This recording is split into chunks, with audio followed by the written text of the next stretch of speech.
Canada, I'm telling you, by 2030, you are going to be begging for Justin Trudeau to come back and run this country. When you look at the 5 years previously, in 2030, and what has happened, you will be on your knees hoping and praying that Justin Trudeau comes back and is in charge of this country. Mark my words. You will not be able to own a home. You will not be able to reproduce and have kids. You will be completely outnumbered by the Indians and the Bangladeshis. You will need the government to eat, and that is it. There is no resisting the enslavement at that point. That is it. The government is not going to save you.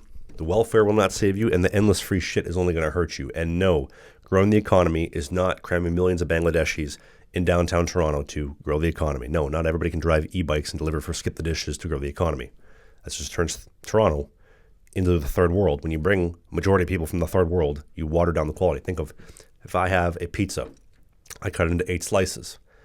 Now we have some more people come to the party. And instead of ordering another pizza, I say, well, we'll just cut it into 16 slices. We're just watering down the pizza as we cut it into more slices. We're getting less and less and less. I don't understand how some of you liberals don't understand this concept. You know, I got a letter the other day. Got a letter from my bank telling me, congratulations, sir. You are in the top 5% of all wealth of people under 30 in Canada.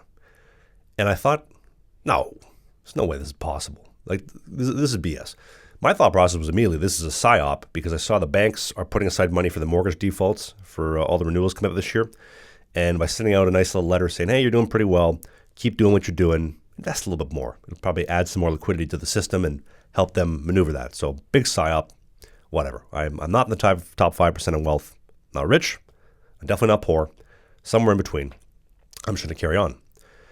And so dismissed it, carrying on with my day.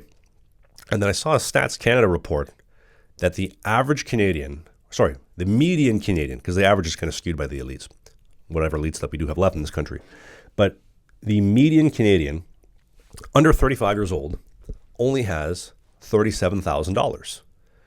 And I thought to myself, that is absolutely insane.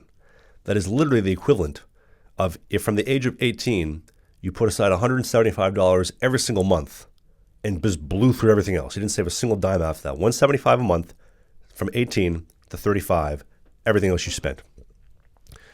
And I understand that median, a good chunk of that is liberal white women with nothing more than a pile of student debt and handbags to show for. So that does water down the average, but still, that's absolutely insane. You know, there's this gal I dated. This is hilarious. One of her favorite things to do, she would love going to Winners. It's like a discount bargain store, I think, in Canada. I've never bought anything from there. But she would go there. She would buy like 5 lampshades and then bring them home and try them all on, then go return 4. This was like her idea of fun. I always got a kick out of that. Absolutely hilarious. Complete waste of time, waste of money. She always said, I never have any money. Can't figure out why. Now, despite all this, despite this financial quagmire that you may have, the first immediate reaction, I'll bet, from any of the people in this category of at 35 years old, all you got to your name is 35 grand and a pile of handbags. Well, if the government came to save me, things would be a lot better. Oh yeah, you're right. That $300 rebate check for groceries is going to make a real big difference because it didn't cost you more than $300 to get you that check. The money they gave you, they just collected it. The staff that processed it didn't get paid. There's no processing fees. Nothing. They just pulled the money and just gave it to you. Didn't cost you anything more than $300. Of course, there is no such thing as a free lunch. There's a great quote. People in Canada don't want freedom. They want free shit. They want as much free stuff as they can possibly get. 60% of your money in Canada goes to taxes. Taxes which only fund you being replaced by the third world. Tampons in every single men's bathroom in all the government buildings. Those are not free. Somebody has to pay for them in the commerce world. Somebody has to get paid to put those in the bathroom, to print the signs that say, this is an inclusive bathroom.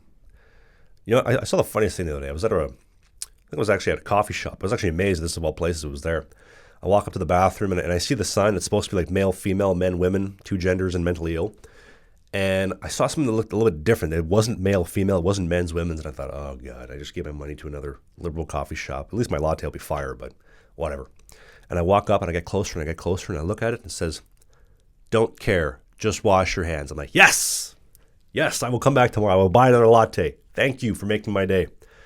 They brought me down. I was about to be disappointed. Then boom. big high there. I was very happy about that. But they tax you this way.